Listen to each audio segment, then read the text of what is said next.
Yeah. Uh. Yeah. Yeah.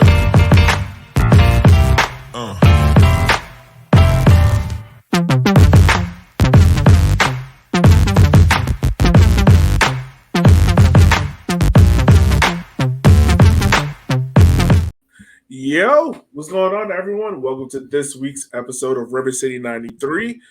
I'm your host, as always, Elliot Barr, and it's joining me as two guys that I probably drank enough Hennessy for them for the summer. It's Mr. Matt and Shanair. How are you two doing? I don't like Hennessy no more. I don't like Hennessy no more.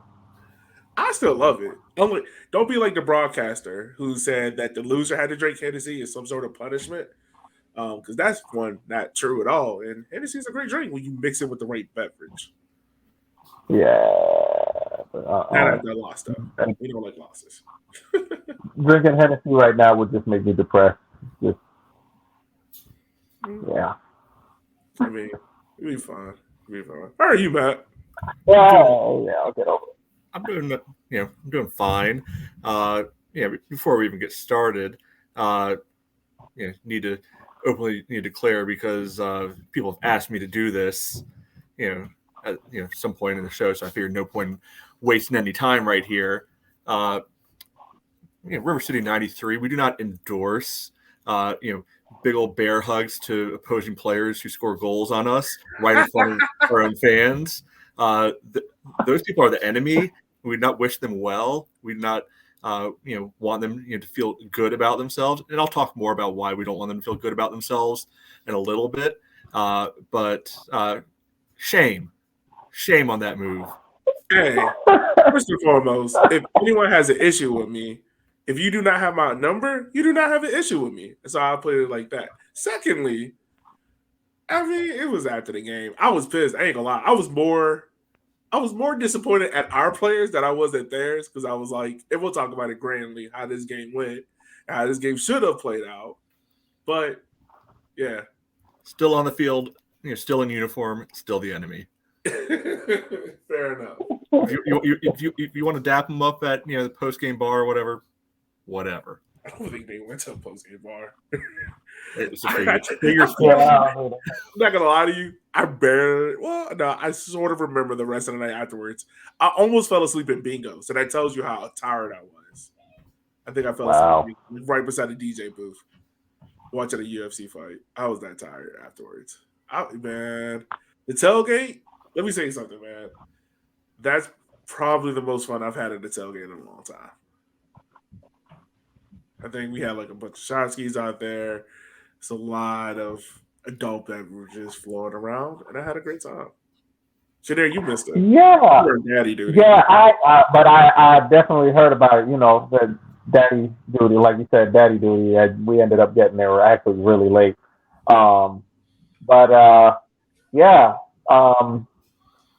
It's funny because actually my wife was telling me that hanging out with your wife at the game, Alexa, and everyone walking past them were like, "Oh, Elliot had a lot of fun at the tailgate today." So I guess there are some stories. Treated just like homecoming. Bunch of fun. I had a bunch of fun up to the 77th minute. Which, by the way, all right, stop detracting from it. Let's go ahead. Let's talk about this game. You were having fun watching a lot of that game? I actually did. I actually did watch a lot of it. So let's see. This is like one of the 3 times I might capo ever again this season. Try to get back into it. I realized how old and rusted I was. Like by the 50th minute, I was like, bro, I am tired. My arms hurt. My lungs burn. I was like, I feel so bad and sorry for you. You're what, like 30? Yeah. It's like, I don't get the stamina for this no more. I'm not a young 20-year-old. Oh, shut up. I was actually time out. I was like, whoo, I need it. Nobody feels bad for 30-year-old. Oh, I'm tired. No, they shouldn't. I'm not saying you should be tired for me. I feel bad for myself. I'm like, damn, I can't go a full 90 no more. Oh, got it in me. Oh, all right. Enough of that. No, enough joking on me. By the way, I ain't gonna lie. I'm so glad we did not record yesterday because I spent the entire day. By the way, happy Father's Day, Shanair, and happy Juneteenth to you as well. Thank you, thank you, thank you. Happy Juneteenth to you too. Happy Juneteenth to you too, Matt. Enjoy the federal holiday. There you go. But I'm not gonna lie. I'm glad we did not record yesterday because I was in no shape to record. I spent the entire 24 hours on the couch. Did not move. I hydrated, and I think the U.S. Open Cup was on yesterday. Fell asleep during that. Fell asleep. What? I fell asleep during everything, man. Like, okay, okay. Which one? The Canada game? No, let's see. I think I watched the first 30 minutes of it, and then I fell right back asleep. Okay. Most of the good stuff happened. Yeah. At least it wasn't the Mexico game because the Mexico game that was a crazy one. But yeah, that was on Friday, right? I think so. Thursday, but yeah. Time doesn't work very well for me as a dad. Yeah. So basically, we can say congratulations to USMNT for getting that Nations League Cup. Yeah. And then in 5 days, I have to turn around and hate them because they play Jamaica. Yay! Here's the flaw in your logic. You don't have to hate them. I don't, but I have to root for Jamaica, so I can't like the USA. Here's the thing: that game. You don't have to root for Jamaica. I mean, I do. Yeah. No, I understand that. When USA plays Haiti, I gotta, I gotta support Haiti. Yeah, it's a love-hate relationship with them. All right, but enough about international teams and all that stuff. Let's talk about this game that happened, the Henny Derby. 48 hours removed from it, I think, me personally, I got a better feel for this game, a better perspective of how things kind of played out. Biggest omission in the lineup, no Michael Hornsby for this game, so Jake Meacham pops over here in that spot. Outside of that, lineup's pretty much the same. Well, I think the other noticeable piece in there is Akira was actually playing. Yes. I didn't think there was a chance in hell that was going to happen. I didn't either. I thought, because I swore he broke his nose on the last game last week. I thought it was gone for at least this week. But surprisingly enough, he was in there. And then also the new addition, Ryan Surakowski. I hope I said that correctly. Pretty close. Also made his debut in this game as well. I think around the 60th minute. We'll talk about his how he did so far. But do you guys want to start off with your 2 ups, 2 downs? Or kind of use that to kind of talk about this match? Why not? All right. So Shanair, I'll let you start. What's your big up so far for this game? In this game? Yeah. In this game, I have to give a big thumbs up to Akira. He made a lot of saves. To be honest with you, this game was a bit of a conundrum for me because it was open, but it wasn't open. I mean, both goalkeepers were busy, but it wasn't that open of a game, which is weird because usually it's either one or the other. But Akira made some phenomenal saves. He really definitely kept the game really close in the back. As did Shipman, but of course, I'm doing my 2 up for the kickers. I don't care about the other guys. My second thumbs up, I would say, would be Belmar, who did show some danger on that right side. He hit the woodwork once. He definitely was giving forward Madison's left side some trouble. Every time we went forward, you could see that they were struggling to keep a man on him, to keep him covered. He was always finding space out wide. unfortunately, we weren't able to capitalize on him finding that space out wide, but he did put in his work. Okay, fair enough. Matt, what about you, man? You got any up, or you want to go with it down to start off with? I mean, I've already said my biggest up from the game is that Akira was healthy and able to play. Because I think I wouldn't have been surprised if he was out for a month or so after taking that boot to the head last week in California.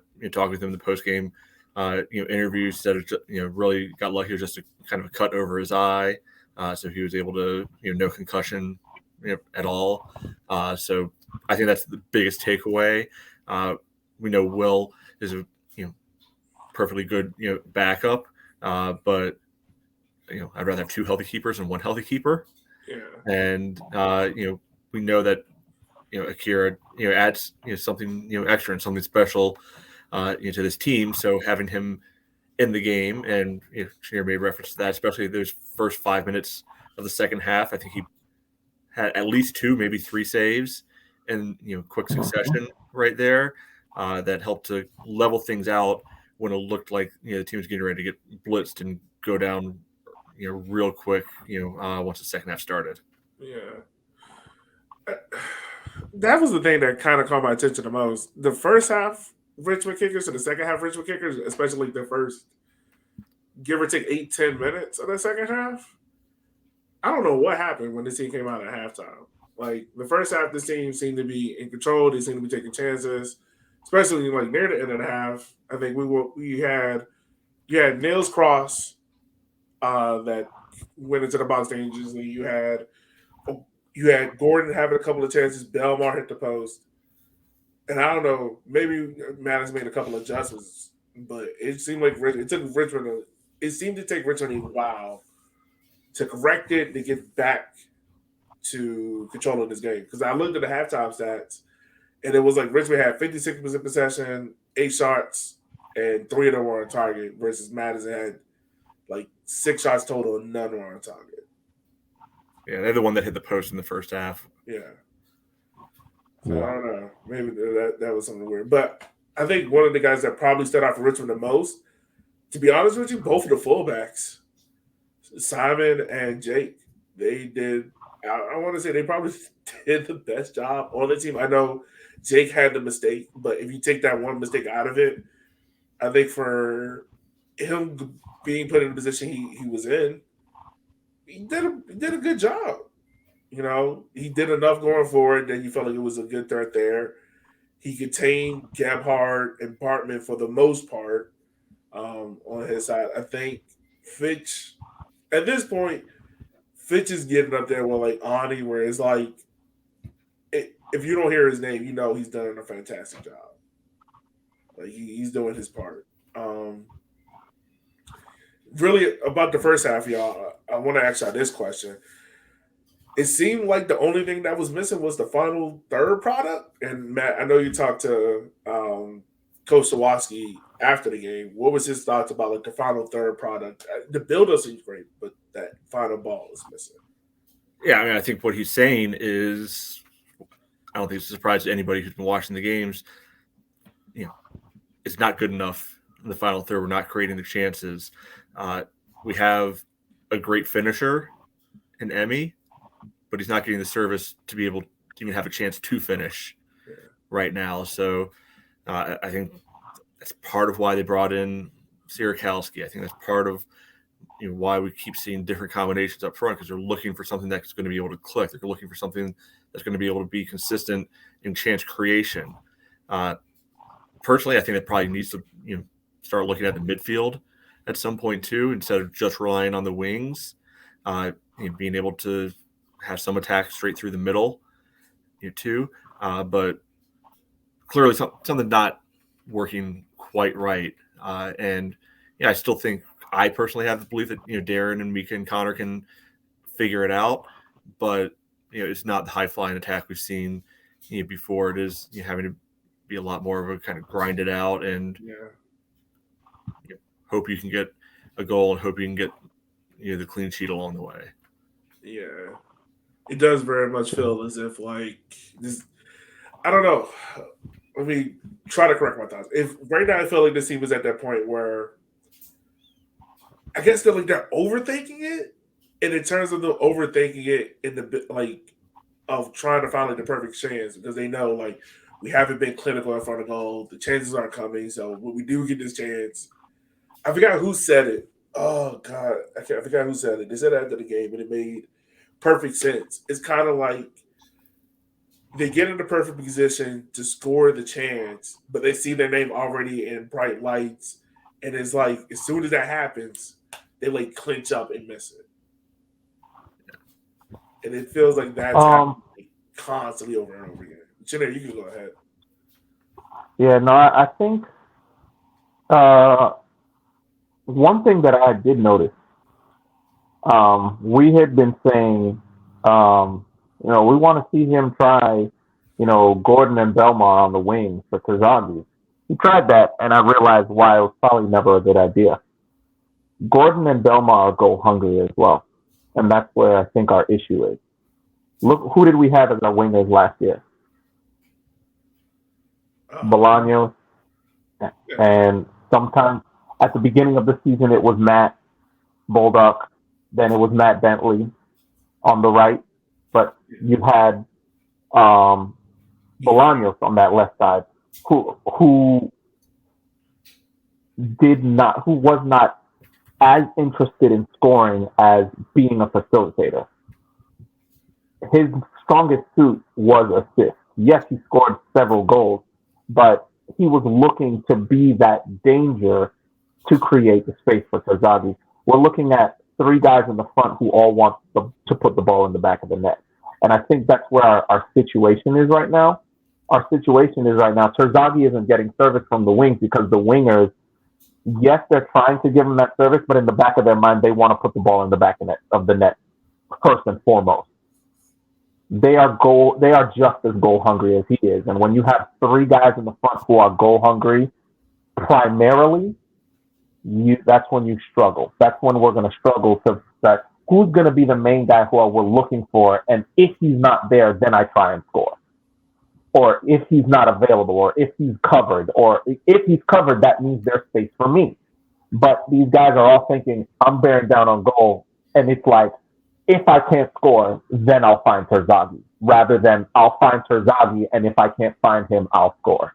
It's flipped this year in terms of the direction, or in terms of the priority of our wingers. And I think that's where one of our issues may be. With why Terzaghi isn't getting the service he needs. Because our midfield isn't really that much different than last year. Suko rather than Ethan.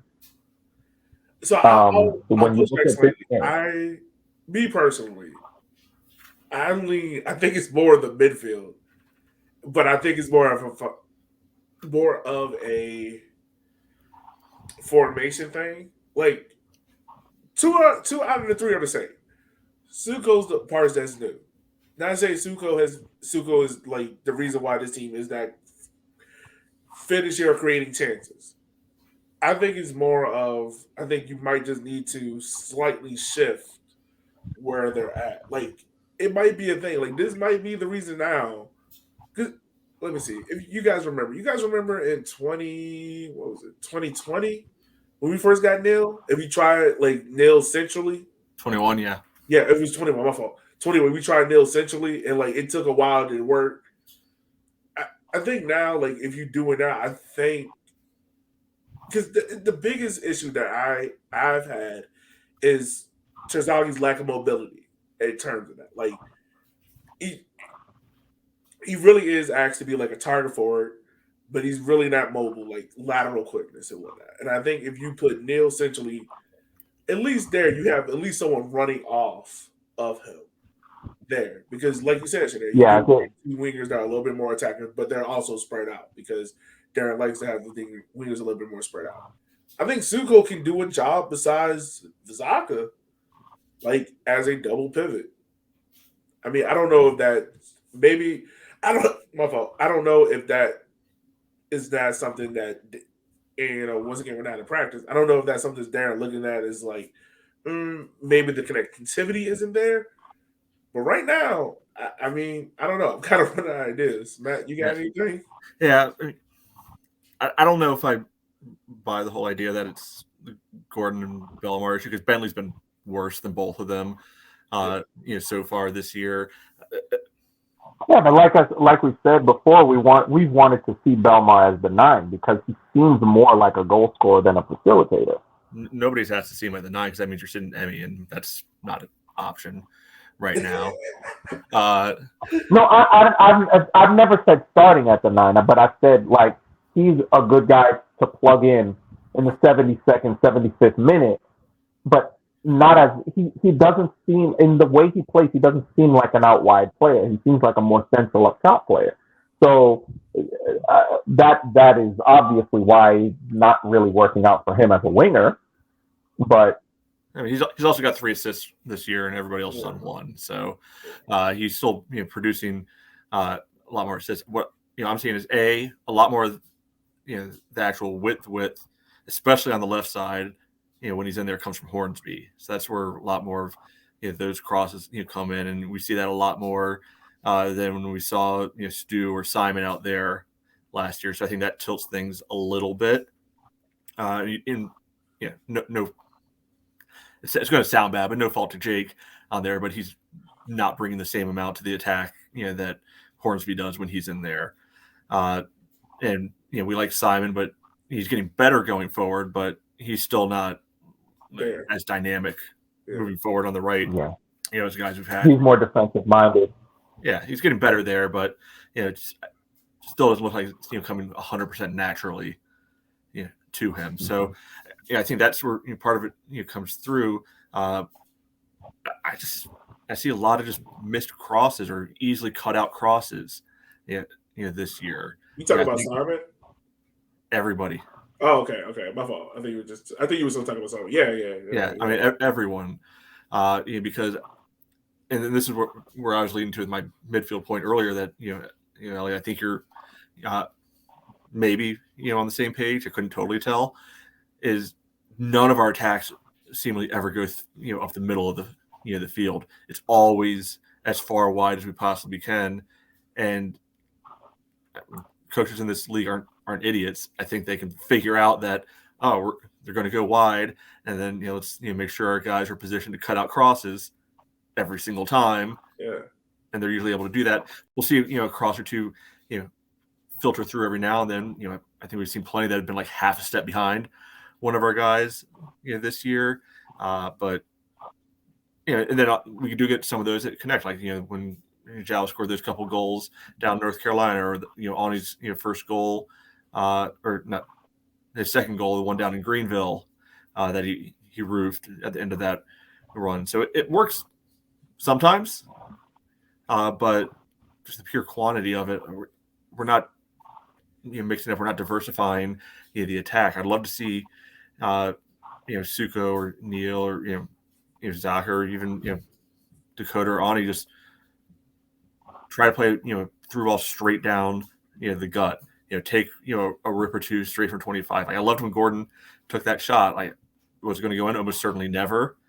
But he took that shot from 23, 24, and I think that can start to keep opponents honest a little bit more. And sometimes they go in, like when Zhao took that shot in North Carolina. Sometimes it goes in. Yeah. Sometimes good things happen, like when he took the shot against Chattanooga, and Emmy was able to totally legit clean up the rebound. No, I mean, yeah, he was in the second half. I won right outside of the box. I think it was kind of like looping, but the goalkeeper kind of made like a divey save to it. But yeah, shots outside the box can create some chaos sometimes. My fault, Shane. I didn't mean to cut you off. No, that's fine. That's fine. I'm glad you said that, Matt, because I think that is something that we have lacked. Just not necessarily just from midfield players, but just from our players. Period. Driving forward. There were so many situations, especially towards the end of the game, where Forward Madison were kind of sitting back, where our team had the ability to receive the ball and drive forward, drive down the middle, force them to collapse, force Forward Madison to have to make a decision defensively.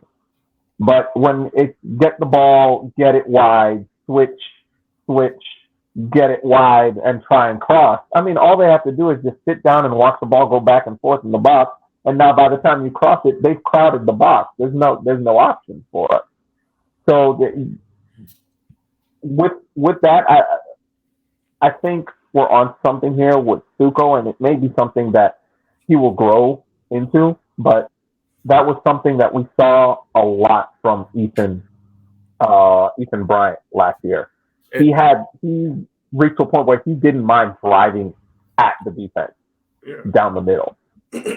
And I don't know the exact combination that would be best or make the most sense, but I think I'm ready to see Gamero get another run back in the team, because is it a perfect correlation causation sort of thing? Probably not, but we were scoring goals when he was in the midfield, and I think of any of them, he probably is the most likely to be able to play in that style, where he's getting forward, maybe a little bit more adept at crashing the box quite right, anything of that nature. So, for personally, don't care if it's Neil, don't care if it's Suko. One of them, like go to the bench, for a game or two, and come in, as a sub for somebody else. Who knows? Maybe it's Gamero, maybe it's whichever of the other ones. We can determine that based on how the game's going, later on. But I think something's not quite working these last 3 games, and you got to try something different.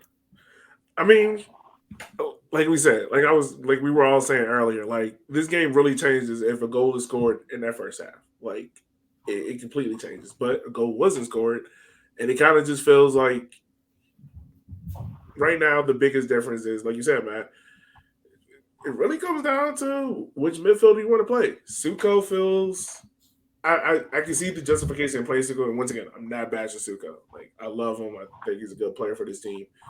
He's more consistent at doing like the little defensive, minute details that Darren probably loves. Zhao is a little bit more of a wild card. Like Zhao will roam. Zhao will go a little bit more north to south. Suko's a little bit more east to west. That I don't know.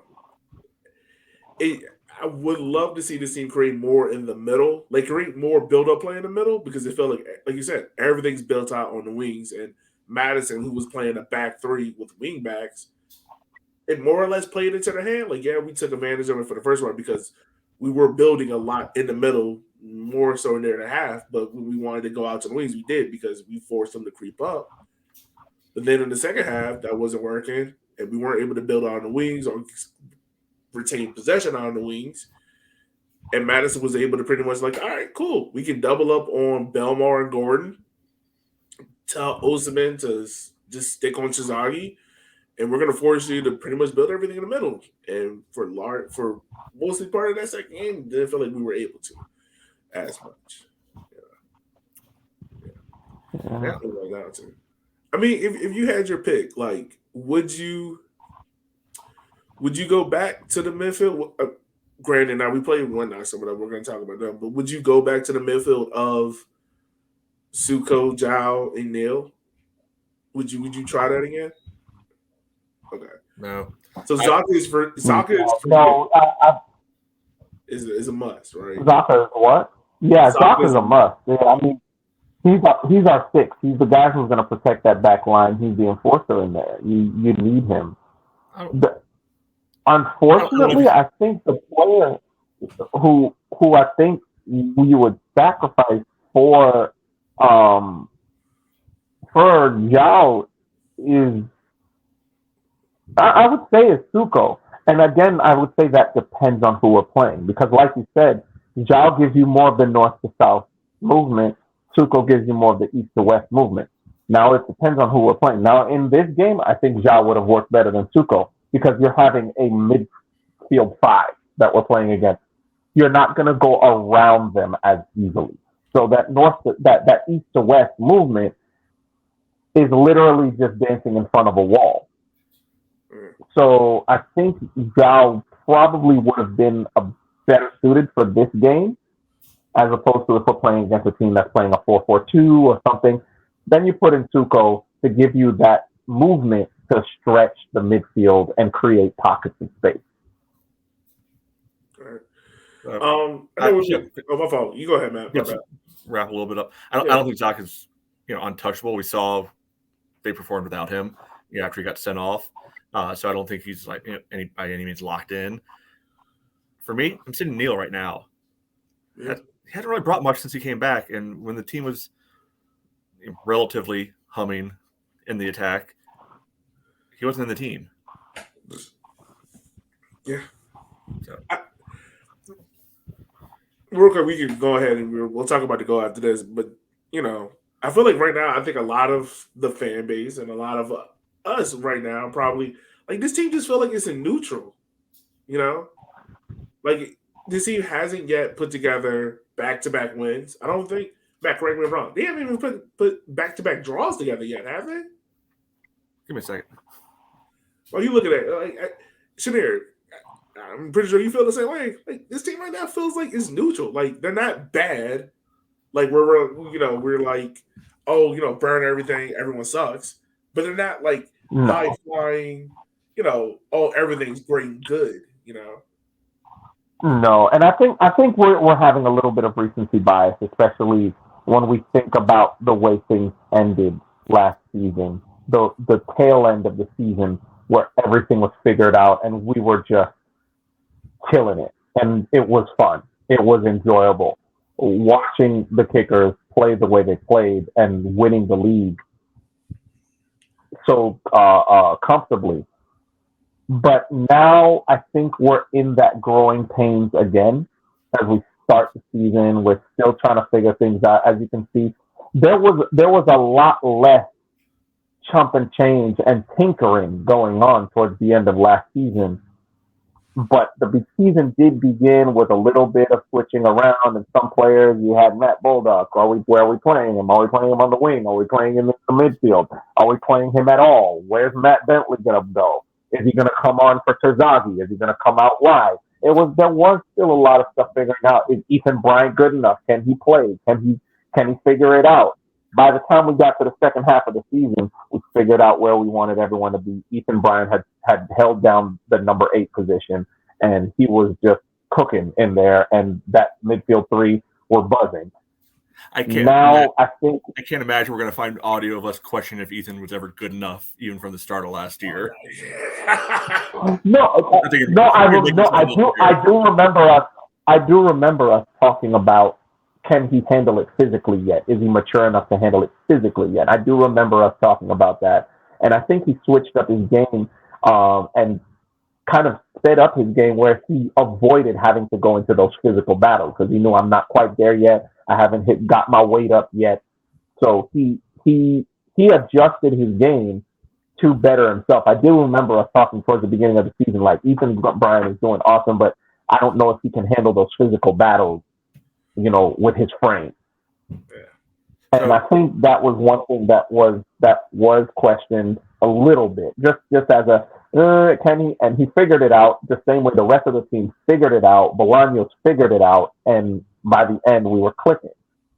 So I think we're going through the same thing right now, and we'll see if Darren figures it out in the second half of the season. Yeah. We did draw Omaha and Greenville back to back. Just as a reminder, though, in the last year, last 6 games were draw, win, draw. Yeah. So it's not like we were rolling everybody at the end of the year. Yeah. So let's try to flip it back to a little bit of positive.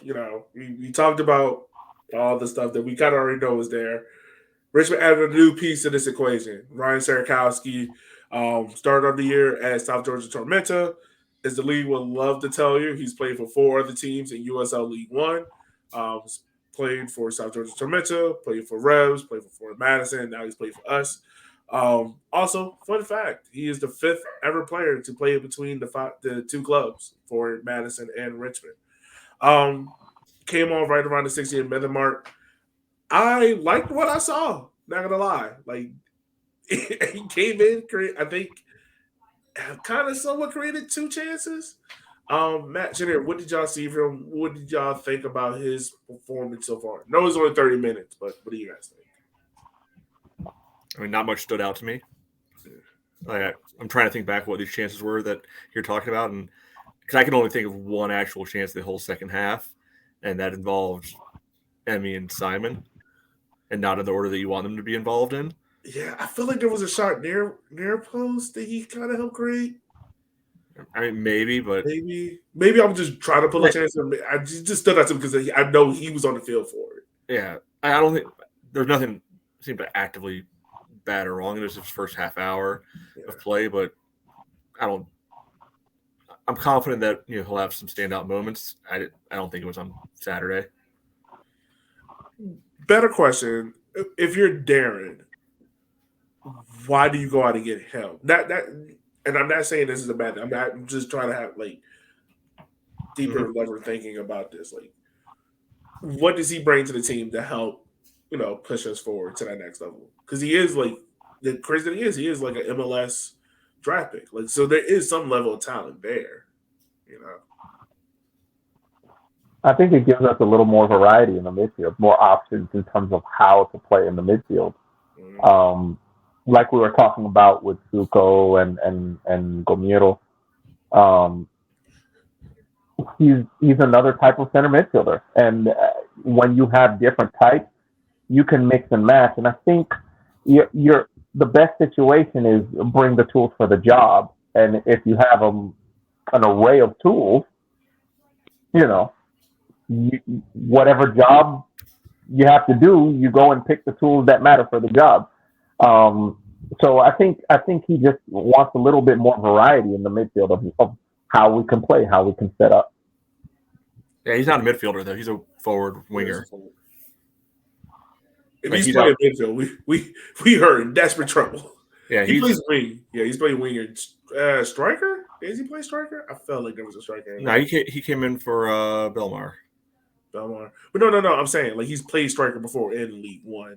Yeah, because he was playing for the Revs because when he started at the Revs, then he was involved that year where like midseason they just randomly decided to loan him to Madison. And then he caught fire there. He was with Fermento a lot last year too, and didn't do a whole lot. For them there, but that doesn't always mean anything in this league. He was. I saw him play at Michigan State. He was always kind of a big body forward. There he can move a little bit. Scored quite a bit at Big Ten level. Personally, he's never been my favorite player, having watched him since he was like 19, 20 years old. But he's one of those guys where you watch him, you're like, okay, this guy, but somehow keeps producing. And for me, I was always like, how's this guy keep getting it done? Like, this guy really? Yeah, that sort of thing. So I'm hoping that carries over, and maybe being able to watch him a little more closely now that he's here with us. It'll click for me of why it keeps happening. But the key takeaway is that it's happened for him consistently, and that's what Darren was talking about. He's somebody who everywhere he goes, he keeps producing goals, produces assists, and like we spent the last 20 minutes talking about. He's doing that right now. We need it. We need it. Yeah. But I think we don't have a big enough sample size yet. I mean, 30 minutes. Oh no, absolutely. In a game. I think we just got started Thursday or Wednesday, or at least officially. I mean, we're always here before that. But yeah, but I mean, in terms of when he officially joined practice, joined training, that's not that long ago. So we'll see how he beds in. We'll see what happens. But to be honest with you, I'm not too sure if Darren has a nailed on position for him, or if he's here as a squad player so far, and then we'll see what happens kind of situation. In my opinion, that's how I would approach it. And okay, we bring this guy in who can probably do a job for us here, probably do a job for us there, and we'll see where he beds in. We'll see where he shows he's needed, because we might think, oh well, yeah, he can go on the wing, he can do this, and we've seen Darren take players, put them in the position that we would suspect they're supposed to be in, and then that doesn't really work out, and he plugs them somewhere else, and we're like, oh, that worked. So I think the best takeaway of this signing is hopefully the end of random central midfielder playing on the wing, because now we got 4 guys for 2 spots instead of 3. Thank you. Because boy, Chandler looked like he know what to do out there. It's been about 40 minutes, and we're finally going to talk about the goal that happened. Yeah, you know, we had to dull the pain out. We've been trying to avoid it. I mean, it's not much to avoid. First of all, goal happens. I mean, not the goal happens. Well, it happens because Gordon takes a foul in the midfield, which I don't blame him for. Like, I think our biggest thing, Matt, was stop fouling in front of the box, which the kickers didn't do. I'm really proud of them about that. They fouled at the halfway line. But on the preceding free kick, Dakota gets I forgot who he got locked up with, but I can't tell if he gets a touch on her or not. It looked like he does. But while that's happening, if you look at the ensuing run, Payne pretty much makes a run to the inside. And Jake Meacham was supposed to be tracking him. Jake gets caught ball watching at that moment, and you can really see the inexperience there. Because where Meacham is, his body, because Payne starts his play on the outside. And while Payne is drifting in, Meacham is still watching where the ball is going. And it's kind of like one of those things where I'm pretty sure you guys all play basketball. You guys get caught looking like where the ball is at and now following the man that's running behind you, and he gets open for a wide open 3. That's pretty much what happened here, because Payne was, I'd probably say, all of 8 yards away from Akira by the time he hits his ball in the back of the net, and Akira couldn't do anything to that ball at that moment. It was as simple as that, guys. Like, it really just felt like, because I mean, up until that point, it felt like this game was going to end 0-0. Like, or if anybody was going to score, it was going to have to be somebody was going to have to take this game by the scruff of the neck. And unfortunately, Madison did. But am I boiling this go down too easily? Like, was there more to it than what I'm describing it as? I don't think so. I think you pretty much nailed it. One thing that I do look at with regards to this goal is position responsibilities, and position tendencies. So Meacham is a fullback, and I think this shows a sense of rigidity in a lot of our players, and also a very, very smart move from Stephen Payne to cut inside and bring himself completely into the middle of the field as a wingback, drawing Meacham into unfamiliar territory. And that is also, I think Meacham only takes part of the blame with this, because that is also created by Dakota continuing to follow the ball. So, who was it? I think it was, which player was that? I think it was Channing who brings the ball down, or attempts to bring the ball down. Yeah. Dakota sticks his foot around him and pokes the ball away. Now, rather than dropping into his shape, knowing that he's not going to win that ball, he follows the ball and follows the player who's going to cross the ball. Because he does that, Meacham has no choice but to come inside. Whether he was following Payne or not, he would have to come inside and play center back until Dakota can come back to center back. So for right now, for all intents and purposes, when the ball gets to that player who crosses it, I'm not sure who it was who crossed it. I don't know if it was Batista. No. The only reason why I know it is Bartman.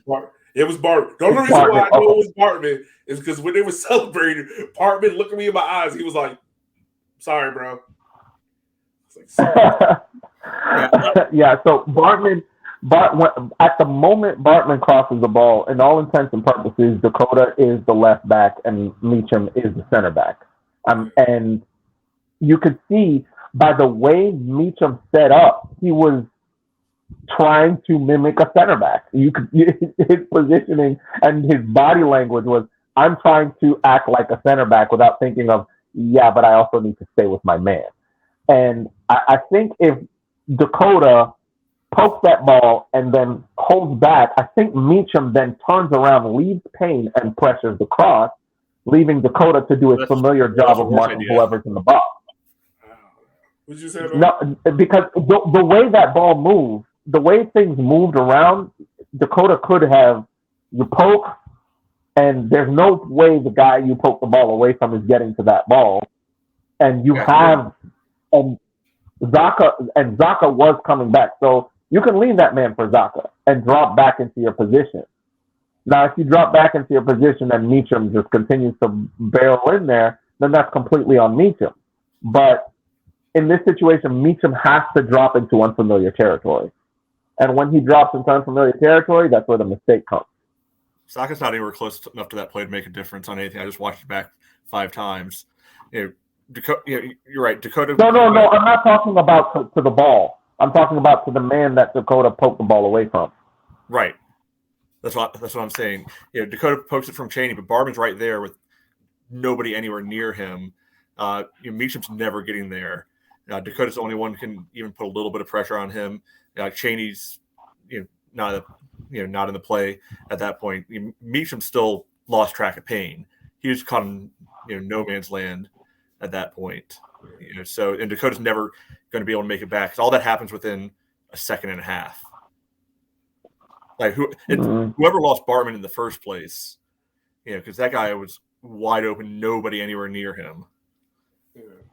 It just felt like if one domino fell, the other domino fell. Like it's kind of like a chain reaction thing. One thing led to the other, which led to Pay being wide open. Yeah, but that's the situation.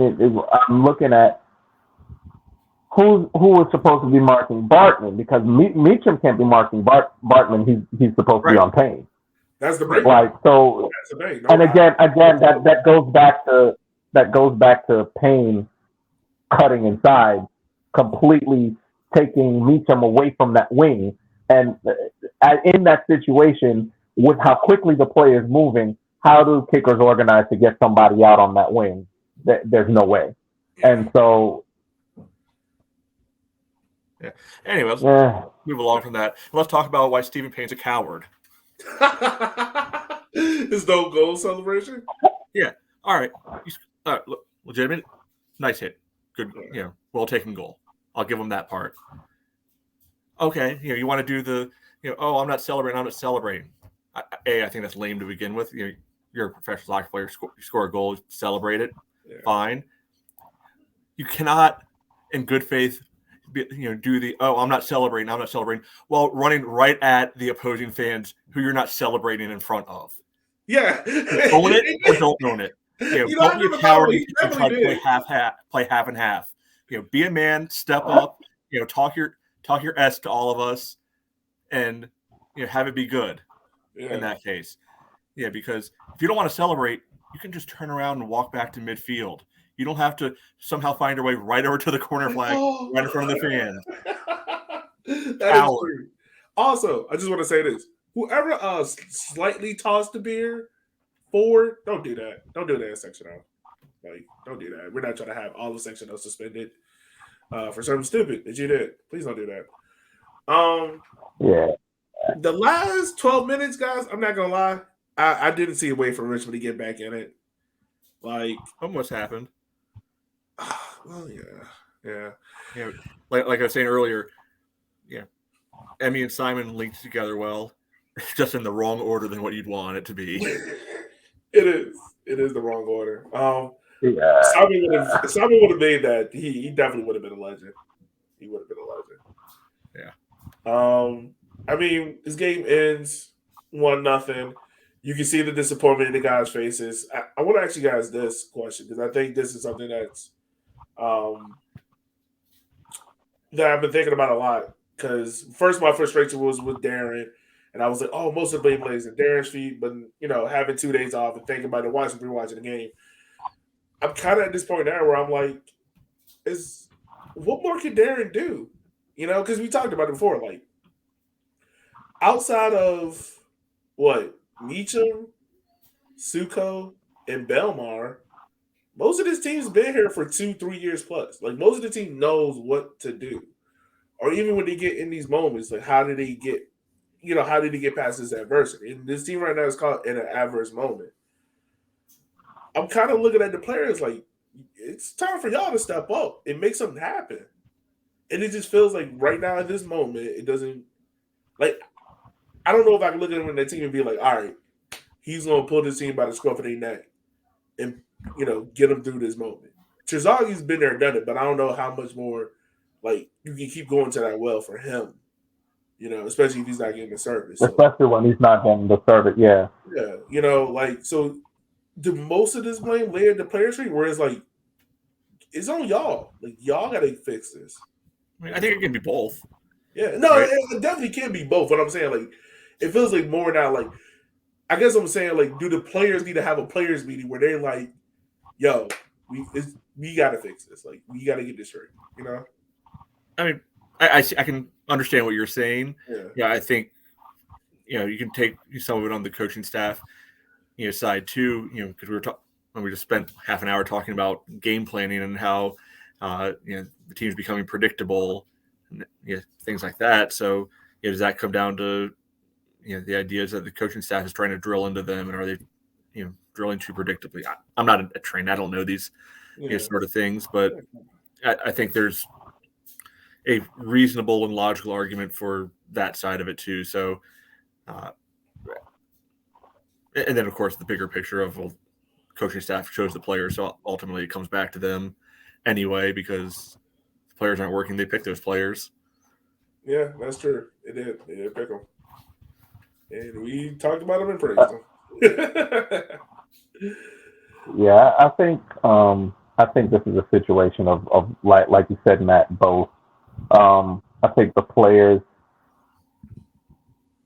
probably need to have a mentality of relearning, and I think with regard to the coaching staff, I think it's a work in progress of figuring out the link between that midfield and front line. I think that's what our issue is. We know our back line. Our back line is solid. Hornsby, Dakota, Nate, Simon. That's our back line. And you can plug Meacham in if someone needs a rest or if someone's injured. He will do a good job. He will do well, and that back four is solid. Akira, he's in there. Will can definitely deputy for him comfortably. But that midfield, like we said, we know 2 out of 3 are solid, but 2 out of 3 in the midfield and only 1 out of 3 in the front are sure things. That leaves a whole half of that front 6 that we're not quite sure about. That's a big hole in the organization of the team. When you're looking at, we've got our striker, we've got our 6, and we've got our 10. We're missing an 8, a 7, and an 11. Like we're literally missing really understanding what our 2 wingers are supposed to do and really being able to cement a good number 8 in that center midfield to connect Zaka and Neil. So I still think we're a work in progress. I know it's June, but it's still a work in progress. Yeah. And I mean, like, honestly, like, once again, like, I know we've been getting on the wingers all season long, but I still, like, it's not like this team isn't working hard. It's not like they're not trying. And, like, if this team scores a goal, right, the complexity of this game is totally different. It's a totally different game. But goals not going in, so you start to sit there and question and figure it out. Matt, I'm going to toss it over to you. Are we doing top 3s? Are we going to do them? I mean, God, you can't just pretend the game didn't happen, unfortunately. You can. I mean, we always can. Nah, but you're right. All right. I'll toss it over to you, buddy, so we can do our top 3s. All right. Well, yeah, not a lot to talk about on this one, so I'm just going to blow through mine real fast. Akira 3, Zaka I gave 2, and Simon 1 because who else am I going to pick? Yeah. Shannon, you want to go next? I'm giving Akira the 3 points. I think Zaka deserves the 2. And I think I'm going to give my 1 point also to Simon. He was solid. When you don't have to hear too much about a fullback, that means they did a solid job, and he was solid. I'll give. All right, I'll give my 3 to Ani. He did a solid job, shutting down Cheney for the most part. And I forget who was the other striker to start off with. He did a good job there. Yeah, he did a good job. 2, I'll give it to Fitch. 1, I will give it to Section O because we were loud and we were proud. Crap. Pick a player. I'll give it to Akira because he came back to defy the odds because I thought he was going to miss 3 weeks. I'll give it to Akira. Oh, also, he actually played well. Yeah, he did. He actually did, man. Like, that dude ages like fine wine, man. And that's what question. Vegetarianism and yoga and all that stuff that he does will do for you. Yeah, right. Yeah, and it was. Question: how old was Ronnie when he retired? Like when he stopped playing. Now I'm not talking about him on the bench, but when he stopped playing. Give me a second.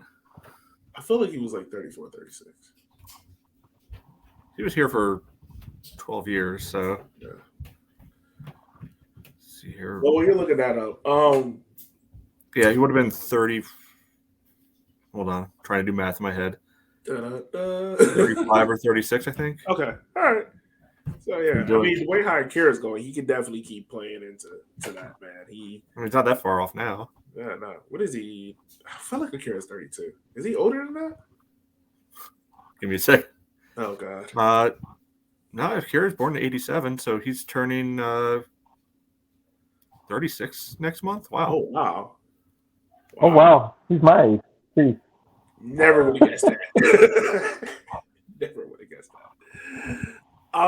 Okay. Well. Oh, that makes me feel bad. Yes, your dreams failed. Yeah, I don't need to hear this from y'all. All right. Let's go ahead and talk about it. We got another former Richmond kicker coming back this upcoming Saturday. One Knox, Jalen Chrysler's coming back with them. What are we expecting from this game? You know, boys got a week to kind of sit in this, let it stew. I'm not gonna lie, I'm kind of expecting them to come out guns blazing. Like, I'm expecting an intense 20, 30 minutes. I'll be really shocked if they come out there flat and devoid of energy, just based on how this game went, how they looked, kind of walking over there to Section O, some of the post-game stuff that we talked about. And also, Darren has actually to kind of embed Ryan Sarakowski into the squad even more. Hoping Hornsby's healthy because, like you said, Matt, you bring an excellent point. Like, he does bring a lot to that left-handed side and able to kind of drive forward in that attack. What are you guys, real quick, what are you guys expecting from this team against One Knox? Yeah, I was gonna say I am hopeful for the kicker's performance and potentially feel bad for One Knox. I always think about it in terms of when you have a juggernaut of a team in a league and they lose to somebody. Whenever, like, let's say, for example, you're a Man City lose to, I don't know, Fulham. I'm always looking at the schedule. Who are they playing next? I feel bad for that team because they're going to end up being the whipping boys. And I think in this situation, by the way the players look at the end of this game, I think One Knock need to watch out. They might end up being the whipping boys and the punching bag for the kickers after the disappointing loss in the Henny Derby. So I'm hoping that's how it turns out. They come out, like you said, Elliot, guns blazing. taking it to them, go straight for the haymaker, and try and get the ball in the back of the net as early as possible and keep them on their heels. Early and put this game away. Matt, what's your I don't think that's happening though. Probably not. No, well, you look at just the stats. Knoxville plays lower scoring games than we do. Yeah, they do. Right, so I would not expect a shootout here. I mean, they don't have much prolific, attacking stats. Old friend Jake Keegan is their top scorer, but most of those are penalties. Like they've gotten 5 penalties already this year. Yeah, which is wild. That is wild. They do. Sorry, 6 penalties actually. They made 5.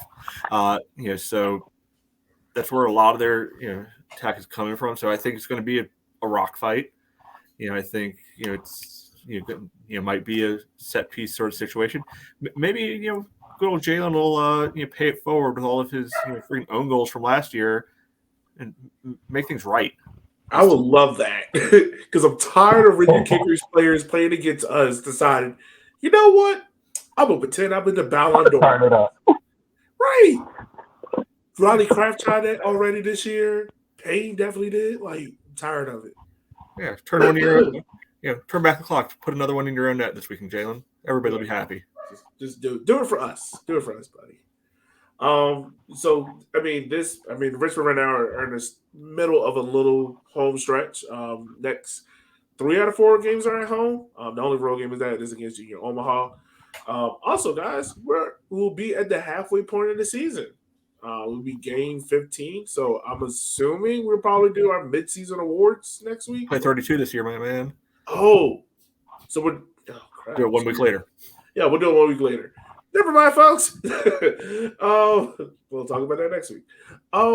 Guys, anything else before we wrap up today's show from y'all? The turnout was pretty good. What was the attendance? I never saw it. 4,902. So what we can really take away from this is nobody actually wants to see Madison play soccer. Yeah. Worst crowd of the year. Yeah. Just 100 understandable.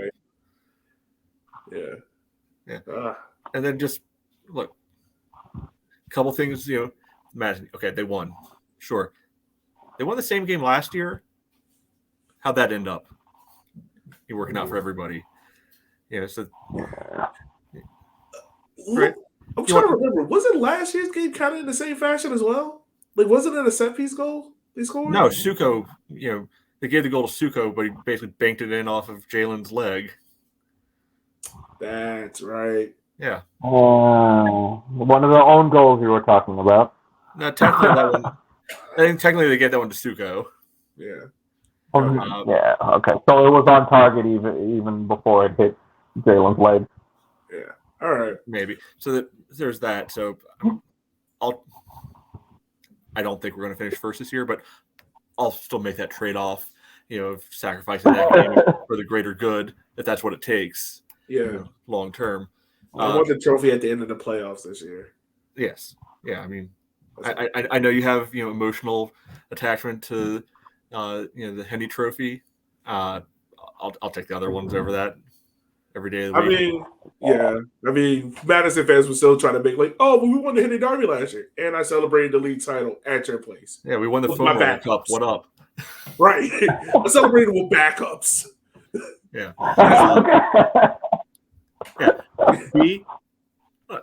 I think trash talking is fun, right? I definitely threw some red meat out there on Friday or Saturday. Yeah. Talk trash back. That's fine. It's a little weak when you wait till after the result and after you've won to actually start chirping or replying. Like, come at it before. Carries a lot more weight, a lot more later on. If you do actually win, then so. Well, that just shows one thing. That shows fair weather fans, and they don't have faith in their team. It's only after the result is sure that they want to talk. Like I said, I can take losing to people from Madison. I refuse people from Chicago, LA, and all these other cities all of a sudden become Madison fans trying to talk trash to me. Like, no, absolutely not. Yeah, what's up with all your Elliot? What's up with all your crew who come in and they're all but I think one posted up with the Madison fans. They're posers. We are. I mean, we Doug already is knew the your only North Carolina real one, friends. and that's because he's from DC, which apparently to USL broadcasters is the reason why Richmond is now a soccer city. And Terzagi's name is Kurzogi. It was bad. The broadcast was bad, by the way. He made that name. I don't want to talk about the commentator and the broadcasters. Hey, according to him, you are just Richmond fans. We don't have a name. I mean, technically correct, but yeah, we're just Richmond fans. A Richmond fan. And it's the group. And it's the Henny Derby. It's the Henny Derby. That made me. I was like, okay, I can't. It was bad, but I think this is the point. Do your research, man. Do your homework. Yeah.